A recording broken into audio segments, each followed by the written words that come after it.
Okay, welcome to today's class. Like yesterday we did the first theorem in circle theory. Today we're going to go over to the second theorem. We are going to see how important that first theorem is in today's class, because without that first theorem we'll not be having this second theorem and many other theorems.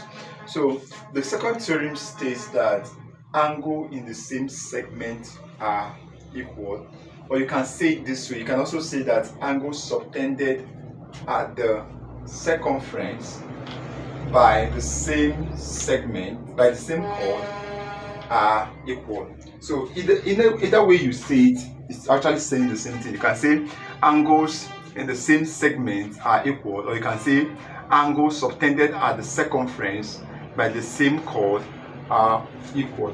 Why are they the same thing? Let me just draw a circle so that you see what I'm saying. Let's see. Now, let me quickly ask you a question that we did some time ago. What divides a circle into two segments?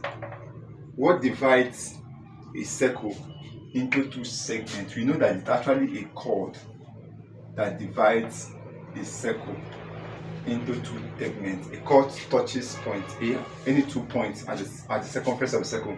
So a chord divides a circle into major segment, the bigger part, and the minor segment.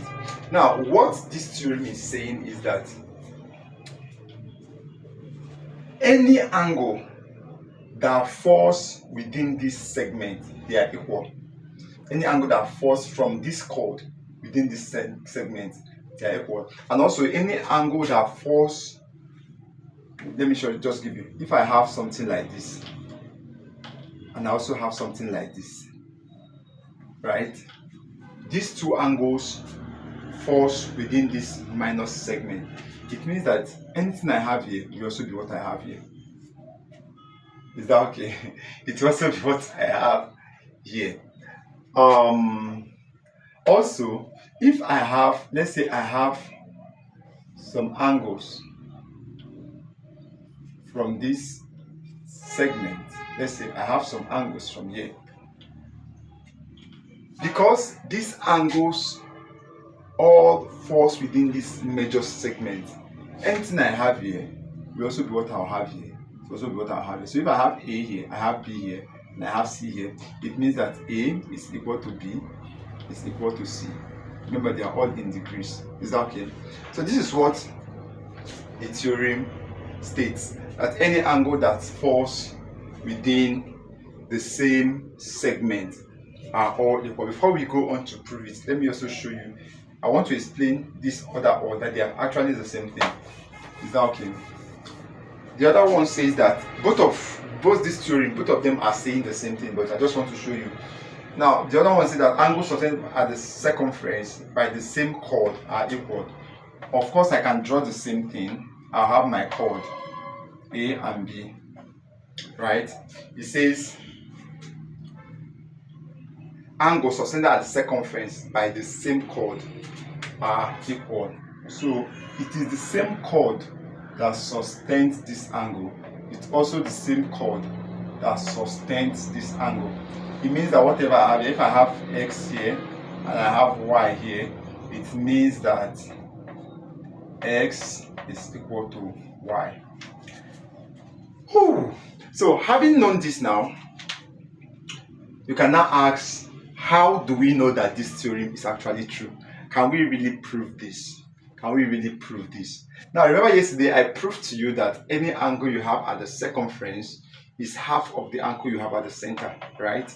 That is very, very important to proving this. This is how we are going to go about it. Let me draw this. Now just add something else, right? Let's say I have here at the center of my circle and I have my chord, let's say A and B here, right? If this thing sustains an angle here and also sustains an angle here, let's say here, right? Let's just say this is X degrees and this is Y degrees. I may not know what X degree or the magnitude of Y degree, but there's something I know, that these two angles are initiated by the same chord. Therefore, what this chord will sustain at the center will be twice of x, which will also be the same thing as the twice of y. Is that okay? So I have that if I have, let's say, angle alpha here, degrees, what does it mean? It means that this, according to what we did yesterday, is the same thing as what? 2x. And this is the same thing as what? 2y. Because it all sustains the same. It sustains half. Of course, this y, if this is y, that means this will be 2y. If this is x, that means this will be 2x. It means that this will give you equal to 2x. It will also give you 2y. Meaning that, therefore, we can conclude that what? 2x is equal to 2y. If we divide both sides by 2, we have that x is equal to y.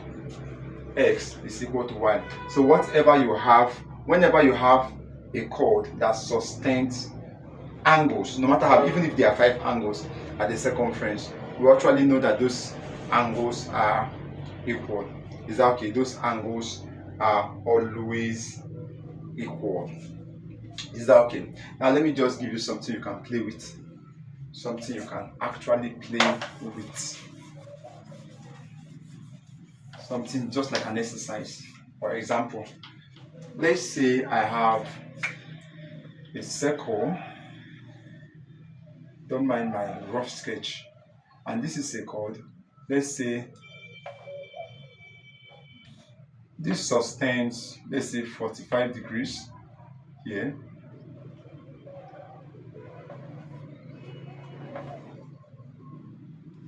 And we are told to find this is x degrees.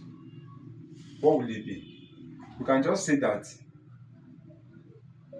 since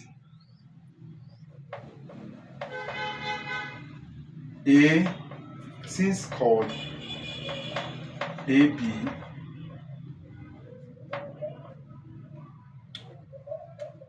subtends 45 degrees at the circumference, comma,